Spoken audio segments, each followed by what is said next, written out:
జాగ్రత్తగా విందాం, సరిచేసుకుందాం.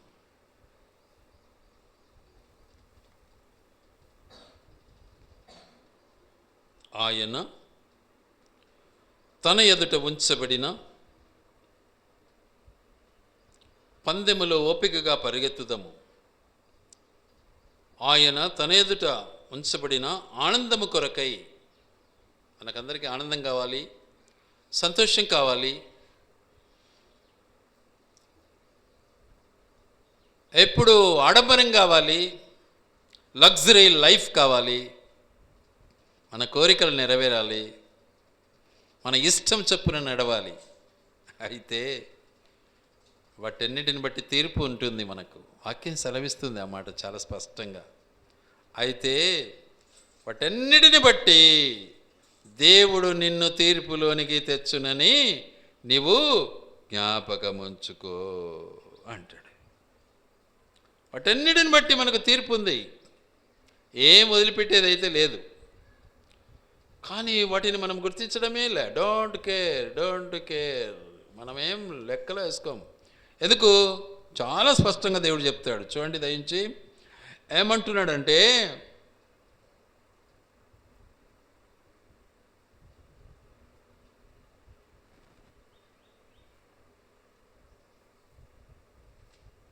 అయితే నీ ఇష్టము, నీ ఆలోచన, నీ కనుదృష్టి నువ్వు అనుభవించవచ్చు. కానీ అయితే వీటన్నిటిని బట్టి దేవుడు నిన్ను తీర్పులోనికి తెచ్చునని జ్ఞాపకము తెచ్చుకొనుము. మర్చిపోవద్దు, జ్ఞాపకం తెచ్చుకోవాలి మనం. కాబట్టి దేవుడైతే మనకు స్వేచ్ఛ ఇచ్చాడు, స్వతంత్రం ఇచ్చాడు. స్వాతంత్ర జీవితాన్ని మనం అనుభవించాలి. బానిసలం కాదు, సైతానుకు బానిసలం కాకూడదు. దేవుని యందు స్వతంత్రాన్ని మనం అనుభవించాలి. అందుకే గలతీలో చాలా స్పష్టంగా అంటాడు దేవుడు, నువ్వు మరలా దాస్యమని కాడి క్రిందికి పోవద్దురా స్వామి అంటాడు. గలతీ పత్రికలో చాలా చక్కగా మాట్లాడతాడు దేవుడు. చూడండి ఏమంటున్నాడు, ఈ స్వాతంత్రం అనుగ్రహించి క్రీస్తు మనలను స్వతంత్రులుగా చేసి ఉన్నాడు. కాబట్టి మీరు స్థిరముగా నిలిచి మరలా దాస్యమును కాడి క్రింద చిక్కుకొనకుడి. చిక్కుకోవడం ఏంది? మనమే దూరుతూ ఉంటే ఆడ వాటి నుంచి దూరం ఉండు, మళ్ళీ దాంట్లో దూరాకు, ఆ చిక్కులు పడొద్దు.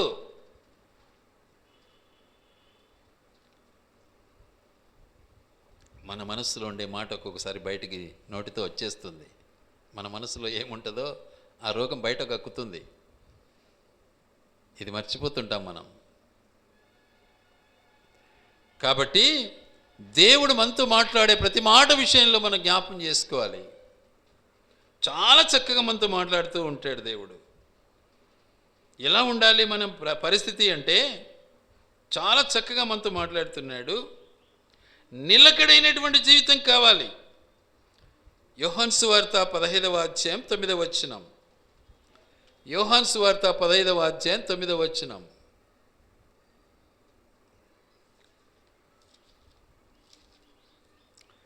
ఏమంటాడు అంటే, తండ్రి నన్ను ఎలాగో ప్రేమించెనో నేనును మిమ్మును అలాగూ ప్రేమించితిని, నా ప్రేమ యందు నిలిచియుండుడి. నా ప్రేమ యందు నిలిచి ఉండండి. ఎంత స్పష్టంగా మాట్లాడుతున్నాడు. నేను ఏ రీతిగా తండ్రి యందు ఉన్నానో ఆ రీతిగా మీరు నా యందు ఉండండి. మనం ఏడుంటాం? మన ఇష్టానుసారంగా పరిగెత్తుంటాం. మేకలం మనం, గొర్రెలం కాదు. సరే కూర్చోండి, ఏంది మీరు? ప్రార్థన. కాబట్టి మన జీవితాలను మనం సరిచేసుకోవాలి, మన బ్రతుకును మనం సరిచేసుకోవాలి, మన ఆలోచనలు మనం సరిచేసుకోవాలి.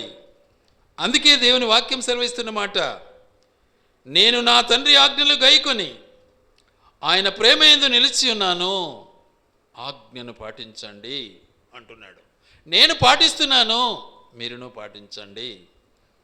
తర్వాత ఇంకేమంటున్నాడు? మీరును నా ఆజ్ఞలు గైకొనిన ఎడల, నా ఆజ్ఞలను గైకొనిన ఎడల నా ప్రేమ యందు నిలిచి ఉంటారు. చక్కగా నిలబడు. ఒక్కొక్కరైతే చక్కగా నిలబడలేరు, చక్కగా కూర్చోలేరు. ఏం కారణం? చంచల బుద్ధి, మనస్సు పరివిధాలుగా పరిగెత్తా ఉంటుంది. చక్కగా కూర్చోలేరు, అసలు చక్కగా నిలబడుకోలేరు.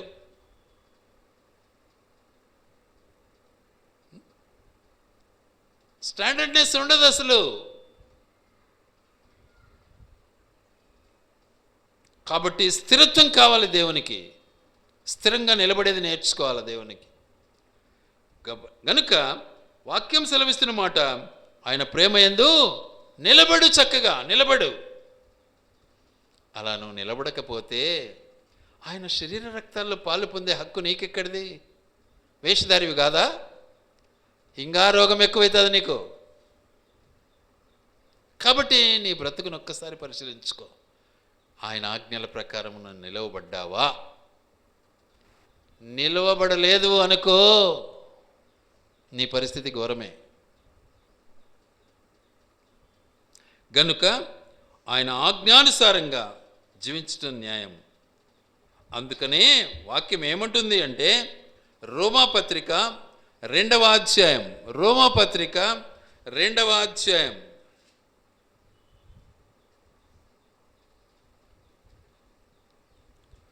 రోమాపత్రిక 2వ అధ్యాయం 7వ వచనం చదువుకుందాం. సత్క్రియను ఓపికగా చేయొచ్చు. ఎట్లా చేయాలా? సత్క్రియను ఓపికగా చేసేది నేర్చుకోవాలా. మంచి క్రియలు ఓపికతో చేయాలి. ఏదో ఒక మంచి పని చేసి ఇంకా ఎక్కడ లేని కోపం పెంచుకొని నేనే చేసినాను అని నువ్వు అనుకుంటూ ఉంటే నీలో ఓపిక లేదు, సత్క్రియను చేయలేవు. కాబట్టి సత్క్రియను ఓపికగా చేయొచ్చు. మహిమను, ఘనతను, అక్షయతను వెదకడం నేర్చుకోవాలా. మహిమను, ఘనతను, అక్షయతను. క్షయమయ్యే జీవితం వద్దు, ఘనత కలిగిన జీవితం కావాలి. కాబట్టి దేవుని మయంపరచగలిగినటువంటి జీవితం కావాలి.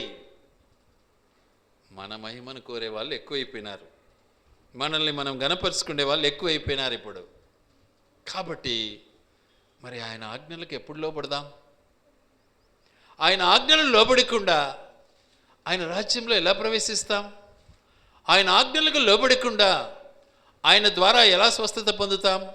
ఆయన ఆజ్ఞలకు లోబడకుండా ఆయన బలలో ఎలా పాలు పొందుతాం? ఆయన ఆజ్ఞలకు లోబడకుండా ఆయన మార్గంలో ఎలా నడుచుకోగలం? ఎంత వేషధారణ! బైబిల్ చేతిలో ఉంటుంది. మళ్ళీ కొందరైతే సుత్తి కొడుతూనే ఉంటారు, కానీ నడిచే రకం కాదు.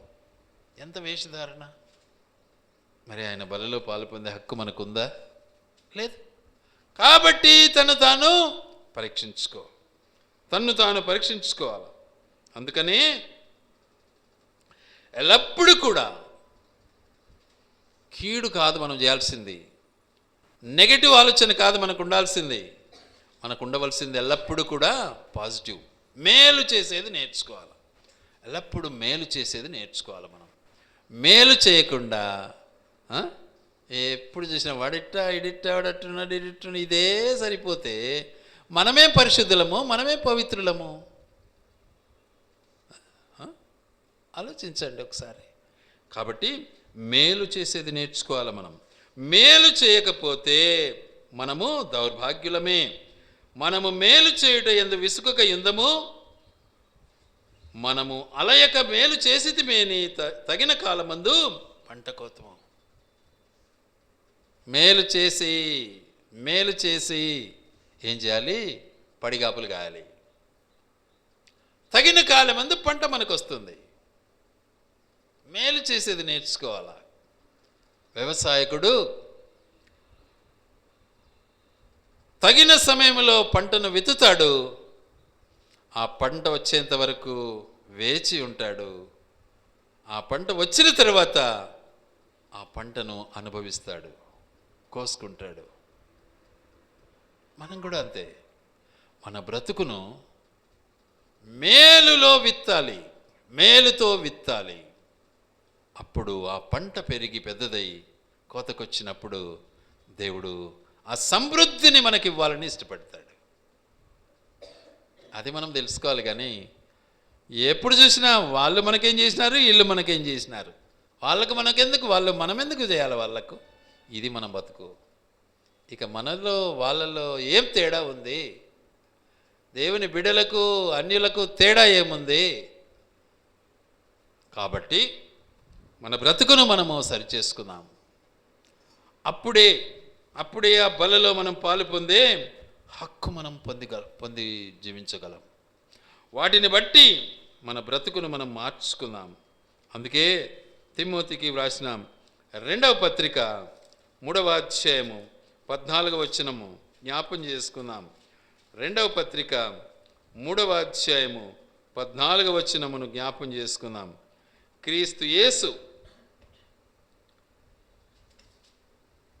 యేసు నందుంచవలసిన విశ్వాసము ద్వారా రక్షణార్థమైన జ్ఞానము నీకు కలిగించుటకు శక్తిగల పరిశుద్ధ లేఖనములను బాల్యము నుండి నీవెరుగుదువు. బాల్యము నుండి అది అవసరం చాలా. అది పునాది. మనకు బాల్యములో ఒకవేళ మన అమ్మ నాయన నేర్పించలేదేమో, కానీ పెద్దయినాకనైనా మనం తెలుసుకోవాలి. నాకైతే మా అమ్మ నేర్పించింది. బాల్యము నుండి నా తల్లి నేర్పించింది. బాల్యము నుండి సామెతలు చదువు అని ఎప్పుడు సామెతలు చదివించేది. ఈరోజు కూడా చదువుతూనే ఉన్నా, ముసలోనే అయిపోయినా, ఈ పొద్దుటి కూడా ఆ తల్లిని జ్ఞాపం చేసుకుంటూనే ఉన్నా, మర్చిపోలేను. నిలకడ జీవితం కావాలి మనకు. రకరకాల వేషధారణతో కూడిన మాటలు రావచ్చు, అవి లెక్క చేయనక్కర్లే, వాటికి లోబడనక్కర్లే, వాటికి లొంగిపోనక్కర్లే. గనుక చాలా స్పష్టంగా మనతో దేవుడు మాట్లాడుతుంటాడు, చాలా చక్కగా మనతో మాట్లాడుతూ ఉంటాడు. మరొకసారి జ్ఞాపం చేసుకుందాం. క్రీస్తు యేసునందుంచవలసిన విశ్వాసము ద్వారా రక్షణార్థమైన జ్ఞానము నీకు కలుగుటకు శక్తిగల పరిశుద్ధ లేఖనములను బాల్యము నుండి నీవెరుగుదువు గనుక నీవు నేర్చుకునే రూఢి అని కొన్నవి ఎవరి వలన నేర్చుకుంటివో ఆ సంగతి తెలుసుకొని వాటి యందు నిలకడగా ఉండము. ఎవరి ద్వారా నేర్చుకున్నావు? నేను చెప్తున్నా, నా తల్లి ద్వారా నేర్చుకున్నా. What about you? నా ప్రభు ద్వారా నేర్చుకున్నా. రూఢిగా గ్రహించేది నేర్చుకోవాలా, నిలకడగా ఉండేది నేర్చుకోవాలా. అది దేవుడు మనకు అనుగ్రహించినటువంటి గొప్ప ఆధిక్యత. వాటిని బట్టి మన జీవిత విధానాన్ని మనము సరి చేసుకోగలం. కాబట్టి మీ మనస్సును నడుము కట్టుకొని నిబ్బరమైన బుద్ధి గలవారై యేసుక్రీస్తు ప్రత్యక్షమైనప్పుడు మీరు దేవుడు కృప విషయమై సంపూర్ణ నిరీక్షణ కలిగి ఉండండి. ఏం నిరీక్షణ? సంపూర్ణమైనటువంటి నిరీక్షణ. రోంత కాదు, కొద్దిగా కాదు, రొంత కాదు. మన జీవితాన్ని మనం సరి చేసుకోవాలి. అప్పుడే జీవిత పయనం నిజంగా దేవునికి అంకితం. అప్పుడే మన దేవుడు మనతో ఉంటాడు. అప్పుడే మన దేవుడు మనల్ని నడిపిస్తాడు. కారణం, ఆయన ఆజ్ఞలను మనం పాటించే వారంగా ఉంటాం. యేసుక్రీస్తు యొక్క శిలువ కార్యాన్ని మనం అనుభవించే వారంగా ఉంటాం. యేసుక్రీస్తు నందు మనం జీవించే వారంగా ఉంటాం. అందుకనే వాక్యం సెలవిస్తున్న మాట, అంతకంతకు మనము బలపరచబడుతూ ఉంటాం, అంతకంతకు నూతనపరచబడుతూ ఉంటాం, అంతకంతకు అభివృద్ధిపరచబడుతూ ఉంటాం. అట్టి జీవితం దేవుడు నీకు నాకు ఇవ్వాలని ఇష్టపడ్డాడు. కాబట్టి మనం సిద్ధపడదాం. ఆయన బలలో ప్రవేశించాలి, ఆయన రాజ్యంలో ప్రవేశించాలి, ఆయన మార్గంలో మనం నడవాలి, ఆయన ఆజ్ఞానుసారంగా మనం జీవించాలి. వాటిని బట్టి మన జీవితాన్ని మనం సరిచేసుకున్నట్లయితే మనము ధన్యులమవుతాం. ఎందుకు అంటే మన ముందు ఉంచబడినటువంటి, మన ముందు ఆనందం ఉంది, మన ముందు పరలోక రాజ్యం ఉంది, మన ముందు సంతోషం ఉంది, మన ముందు అద్భుతమైనటువంటి బంగారముతో అద్భుతమైనటువంటి బంగారు వీధులు మన ముందు ఉన్నాయి. వీధుల్లో మనం నడవాలి, ఆ రాజ్యంలో మనం చేరాలి, ఆయనతో జీవించాలి, ఆయనతో నడవాలి, ఆ ఆనందాన్ని మనం పంచుకోవాలి. ఏం చేద్దాం? నిలకడగా ఉండాలి. చంచలత్వం పనికిరాదు. చాలా ఈరోజు భయంకరమైనటువంటి కరప్షన్ అయిపోయింది. వాక్యం చెప్పేవాడు అట్నే ఉన్నాడు, వినేవాడు అట్నే ఉన్నాడు. నేను నేను నేను అనే స్వభావానికి బానిసలై ఈరోజు ఆత్మీయత లేకుండా పోయింది. ఆత్మీయత అడుగంటిపోయింది. ప్రతి సంఘములో ఇదే పరిస్థితి. గనుక ప్రభువులో మనం కొనసాగటానికి, మన యొక్క జీవిత విధానాన్ని మనం సరిచేసుకోవడానికి నిజంగా తన మార్గమును విడువక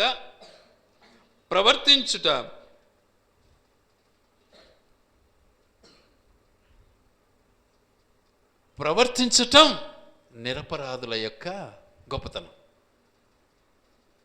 అలా ప్రవర్తించకపోతే అపరాధులమే, అలా ప్రవర్తించకపోతే పాపులమే, అలా ప్రవర్తించకపోతే అంధకారపు జీవితమే. గనుక వాటి నుంచి మనము అలా జీవించటానికి ఎలా నడవాలి అంటున్నాడు? ఓపికగా నడవాలి, ఓపికగా నడవాలి. చూద్దాం ఆ మాటను ఒకసారి. రోమాపత్రిక 12వ అధ్యాయం 12వ వచనం.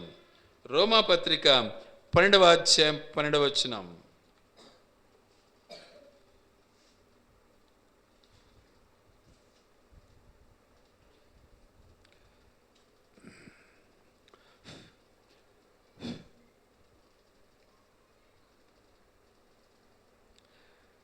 నిరీక్షణ గలవారై సంతోషించుచు, శ్రమయందు ఓర్పు గలవారై, ప్రార్థనయందు పట్టుదల కలిగి ఉండుడి.